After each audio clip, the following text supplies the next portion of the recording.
Hello YouTube, this is DVD Review Studios here, and today we shall be doing a Blu-ray collection overview and complete series discussion on AMC's The Walking Dead, a show that was very much loved by the majority of fans, a series that was very compelling for its sense of dread brought through by the zombie apocalypse theme, but also the thought-provoking drama that was included with that subject as well.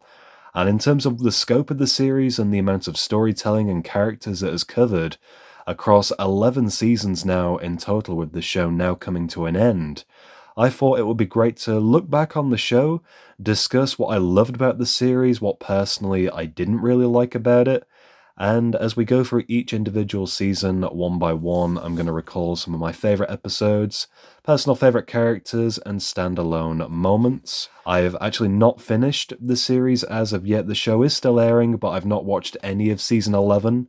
And with that being the final season, I'm overall very surprised that the show really has lasted as long as it has. In terms of discussions about the show, whenever either I talk about the series or hear anyone else talking about the show, the conversation usually pertains to when did you stop watching this show? And with the series in itself, I personally feel it lasted way too long. He's already dead! Without really widening the scope of what it really had to offer and what potential it could have thrown out there, but that's something we will get into as we cover each individual season, starting off, of course, with Season 1. Beginning, of course, with Season 1, this is a very short run of episodes, only 6 in total, and it sets a very different tone in comparison to what we have as current episodes of the series. Everything just felt so refreshing on rewatch, especially with so many open opportunities for what would be yet to come with this show.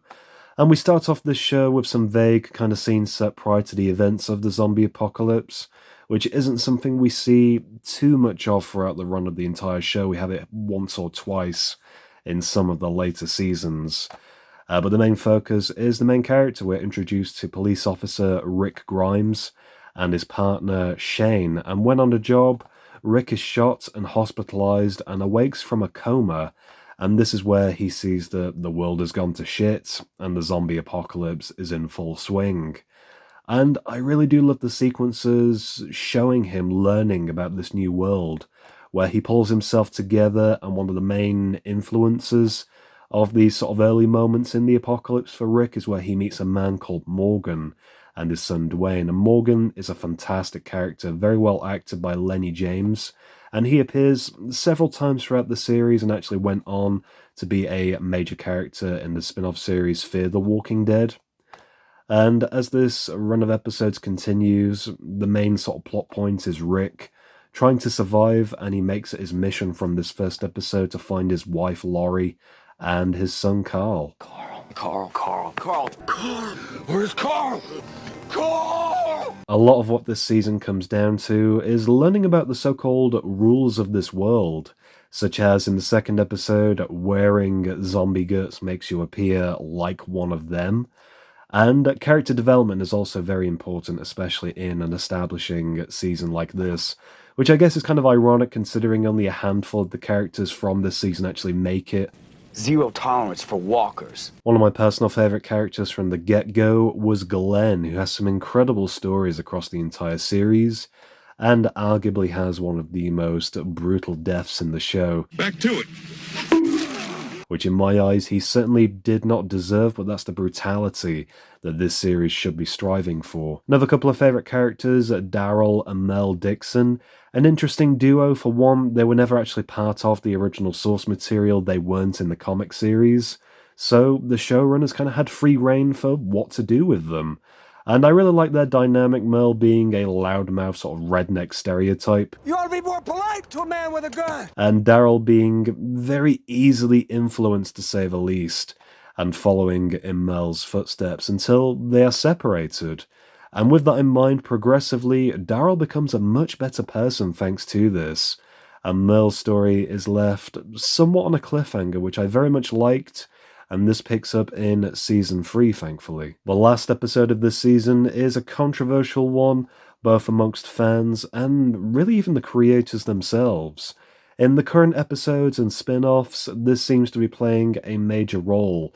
In this finale, when the survivors are invited to the US Center of Disease Control, or CDC as it's referred, this is where the group, and in turn us as the audience, learn about the zombie infection. It restarts the brain? No, just the brain stem. Basically, it gets them up and moving. But they're not alive.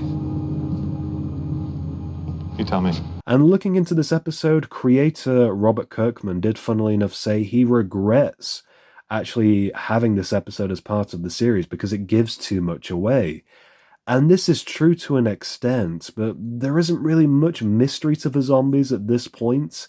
There have been no real significant changes to them, at least not until very recently, 10 seasons later, which is absolutely ludicrous. We'll cover that shortly. But overall, I enjoyed this season. It's fine for an introductory piece. It establishes the main characters and sets up the new world order of a zombie apocalypse. And here's a brief look at the Blu-ray set. Nothing too fancy. There are many, many editions of The Walking Dead on home media, which some of the collectible ones in particular are absolutely phenomenal. But I just went for the bog standard Blu-rays. And I do quite like how the slipcovers have the Walking Dead logo in red, whereas on the standard inner sleeve it's just in generic black. Some great bonus features on here as well. And there's your 2 discs, like so. Moving on now to season 2. This time around we have 13 episodes for this particular season. And in comparison to the first, a lot of people felt that this was honestly a dip in quality and dragged out for far too long. And I know a lot of people really do dislike this season for its very slow pace and painful character moments where a lot of the survivors really do achieve nothing.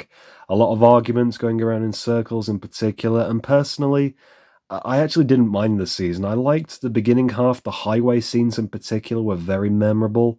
What it lacked in story, it did gain in character progression, such as with Glenn and the farmer's daughter Maggie. I really did love those characters in particular and the way they were enhanced in this season. And that adds a lot more to the cast, such as with Maggie, Herschel, who was a fan favourite, and Beth Green as well.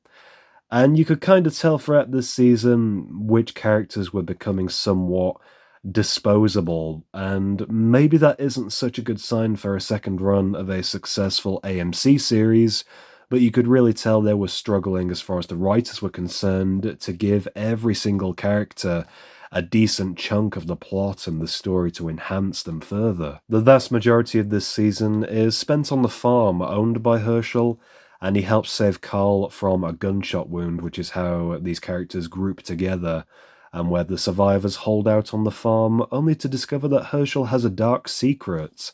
He has been keeping walkers in the barn, and this becomes an obvious threat where the Green family really seems to struggle to understand what the zombies are, which puts other people at risk. And I really do quite like that concept. It's something that isn't really too far-fetched, almost as though a survivor in the zombie apocalypse would kind of sort of be in denial with what is going on around them and denying what the zombies are, and obviously still considering them as people, hoping they may get better, but the reality is they are the animated dead. So there's no way around that other than just learning the harsh way how and what to do with these creatures, and so that is literally what happens. The Green family are taught valuable lessons of survival in the most harsh way possible, which creates more conflict throughout this season, and personally, I didn't really care for the latter half of this season as such. I thought some concepts were interesting. There was a power struggle between Rick and Shane, which I quite liked, along with there being an understanding that Shane had actually slept with Rick's wife Laurie, where both characters are now at odds with one another, and this ends with Shane getting killed by Carl of all characters. And I did actually quite like this conclusion, but getting to this point was so painfully slow, with so many ridiculous arguments and fist fights, things that were kind of unnecessary that could have been resolved very quickly to get us to this point. But I guess they had to fill out the episodes, so 13 of them, they had to drag it out somehow. And here's a look at the Blu-ray set for this one. I've always loved this front cover design. I actually had this years and years ago as one of my phone wallpapers, with Rick running off into the distance there with Herschel's farm. I absolutely love these sort of vague kind of colorations there, nicely done. Again, similar to Season 1, we have the removal of the slipcover where the title text changes. Some interesting bonus features on this season as well. And there's your discs, Disc 1, Disc 2, and Disc 3. Next up we have Season 3, the Prison Season. This is honestly my personal favourite, and there's a lot to really appreciate from this run of episodes. There's 16 this time around, which became the norm for each season going forward. And there's a little bit of a time jump from where we left off, roughly about 8 months later, which is where this story picks up. And this season overall sets up some incredible storylines going forward. Particularly, I loved how Rick and Daryl randomly discover this prison and turn it into the perfect settlement to keep zombies out. And with that, with taking the prison over, there's a lot of character drama, especially for Rick, who learns that Laurie is actually pregnant with Shane's baby, and adding to this, she dies in childbirth, which was not only brutal in itself, but Carl was the one that had to shoot his own mother, preventing her from coming back as a zombie. Where is she? Where is she? No, no. Oh, no, no.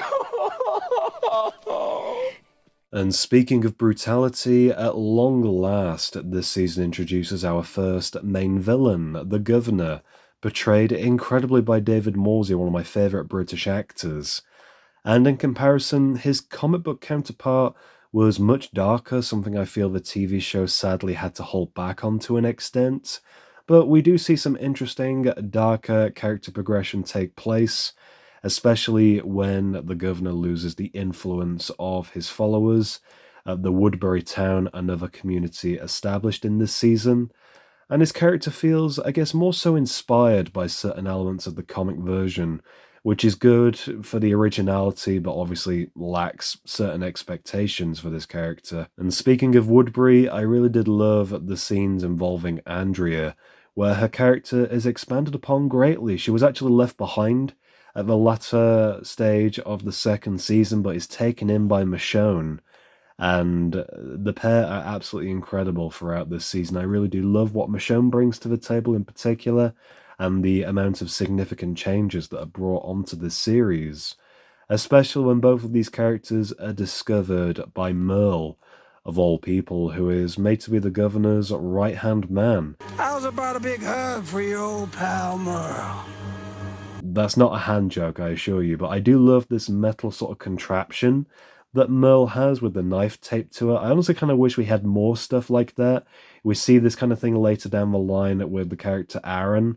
Maybe this is a little bit too Mad Max for this world, but I do love seeing that sort of thing for the humanized characters. And so with the Governor now established as the villain, just like any leader or tyrant, he's just as corrupt as the rest.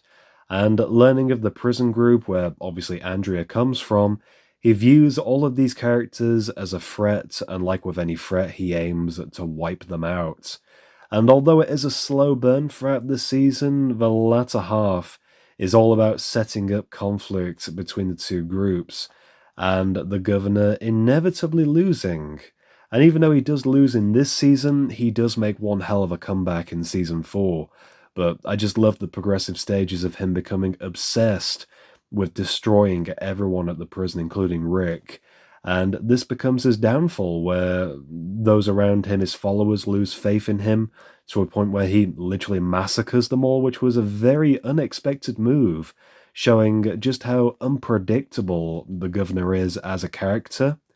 And even when Rick attempts to make peace with the small communities that they have, this ultimately leads to continued fighting. It's overall a bittersweet ending. Some of the members that do survive from Woodbury do become part of the prison community, living together peacefully.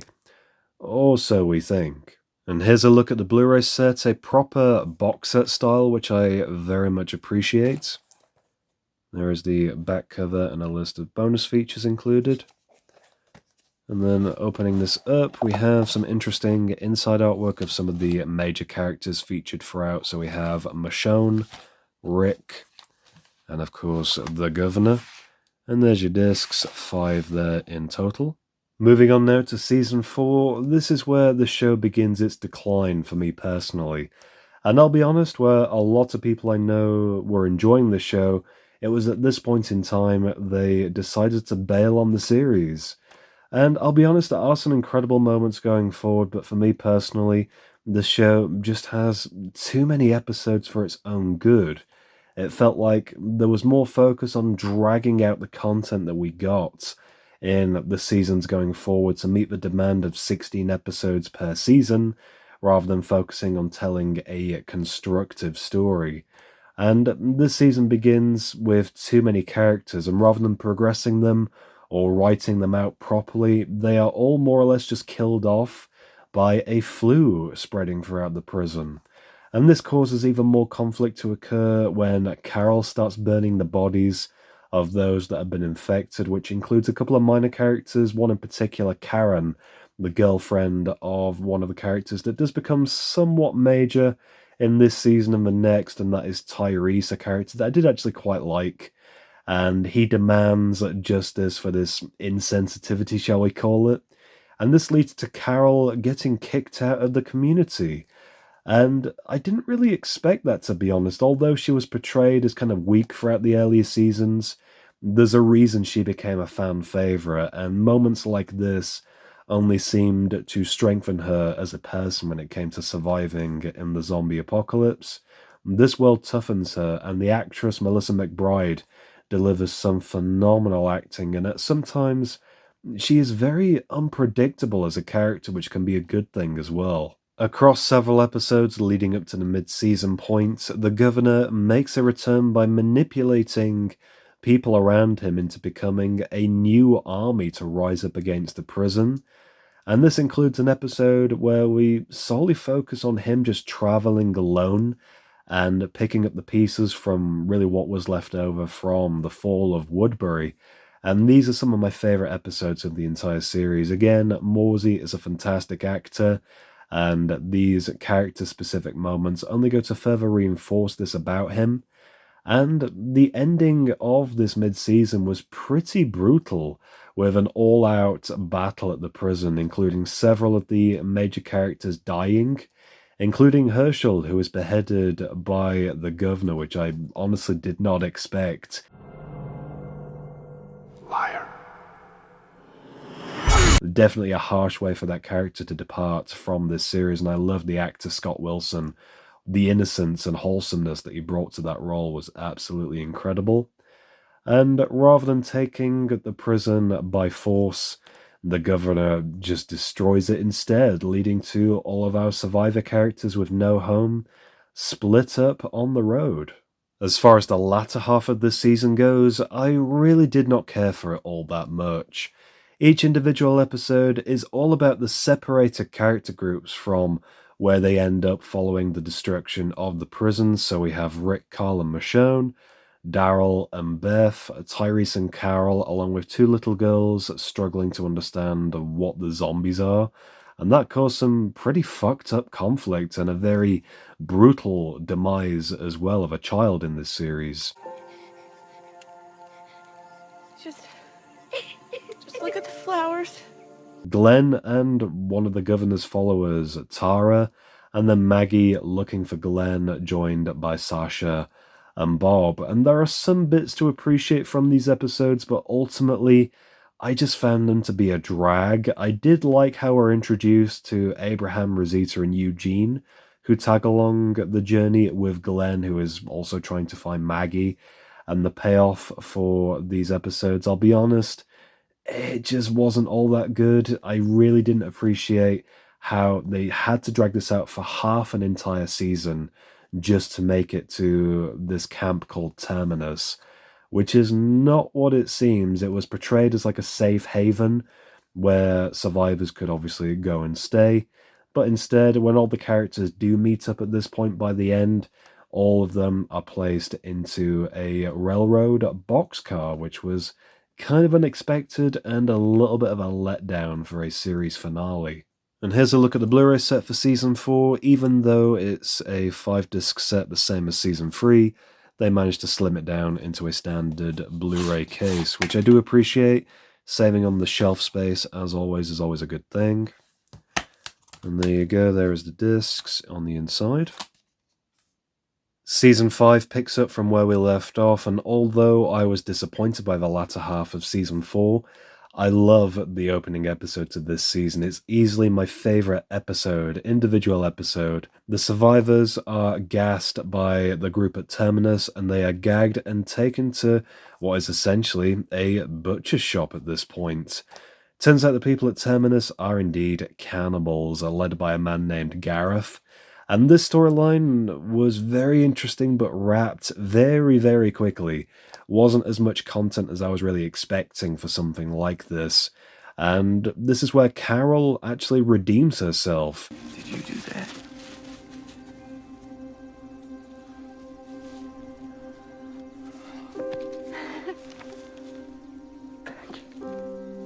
Now travelling together once again, the characters come across a mysterious preacher named Father Gabriel, who takes in the survivors to his church.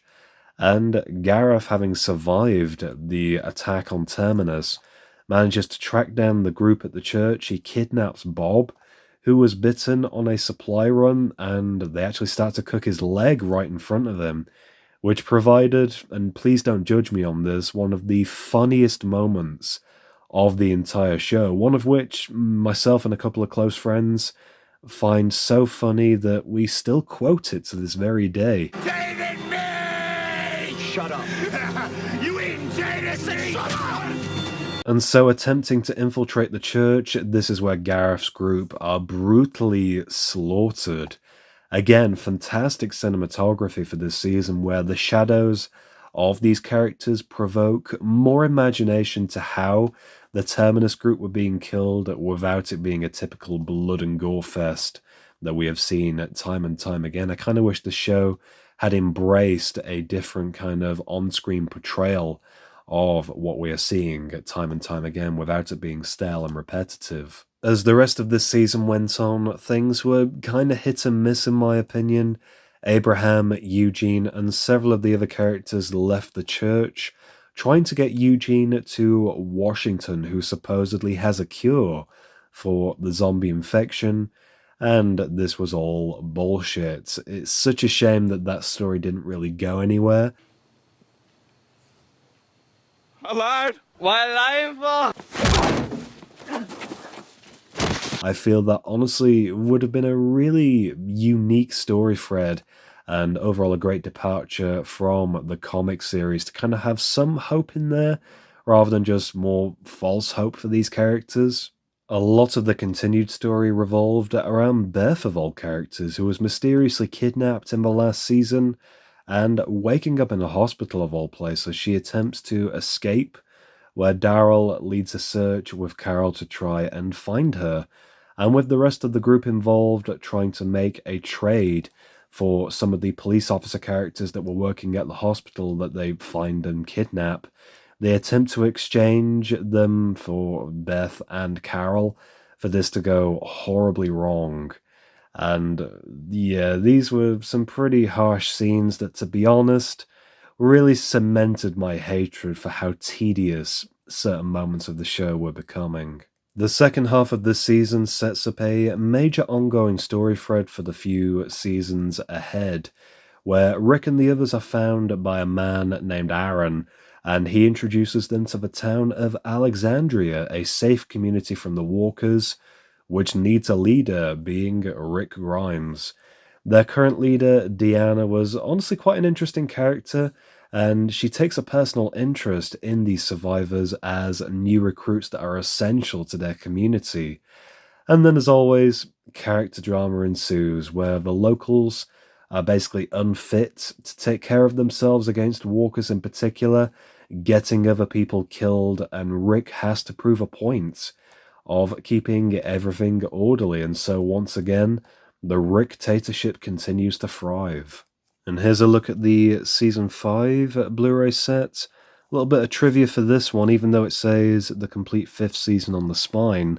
There were a lot of copies released where it said complete 4th season on the actual inner sleeve, which I found to be quite amusing. So there's the cover, some bonus features there listed on the back, and there is your discs, of course. So that's going to do it for part 1 of my Walking Dead Blu-ray collection / TV show retrospective. I hope you've enjoyed thus far. If you have, be sure to leave me a like down below. Tune into part 2, where we shall be looking at season 6 onwards as we venture towards the latter stages of this TV series. Let me know your thoughts and opinions of seasons 1 through to 5 in the comments down below. And for more content, be sure to subscribe.